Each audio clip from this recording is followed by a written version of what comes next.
So you just bought your first mountain bike, but you have no idea what you need to adjust or set up to ensure that you're comfortable when you're out on the ride.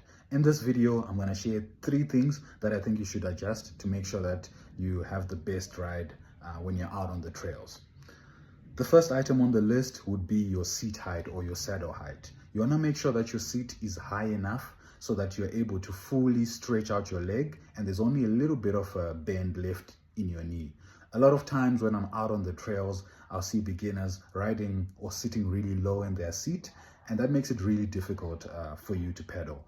I've attached an image here for reference to show you what you should look like when your seat is set up at the correct height when you're riding.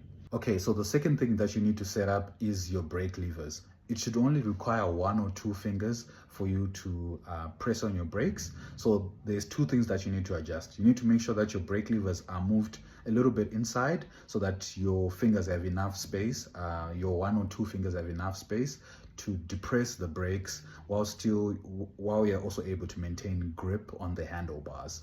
You should also adjust your brake levers and put them at a 45-degree angle. This will ensure that it's easy and comfortable for you to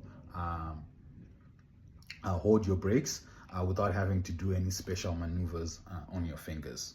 And then the third item would be your tire pressure. So your tire pressure would depend on your weight and what terrain you're riding. I've attached up here a general guide of what pressures you should use based on your weight.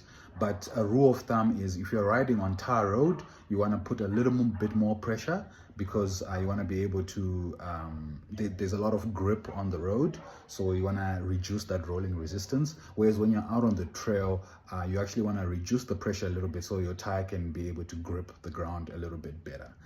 If this sounds complicated or a lot of work, and you'd rather have someone who has a little bit more experience help you along the journey, I run bike buying consultations, bike setup consultations, as well as equipment consultations. Drop me a DM and I'll be able to guide you along the journey. Thanks for watching.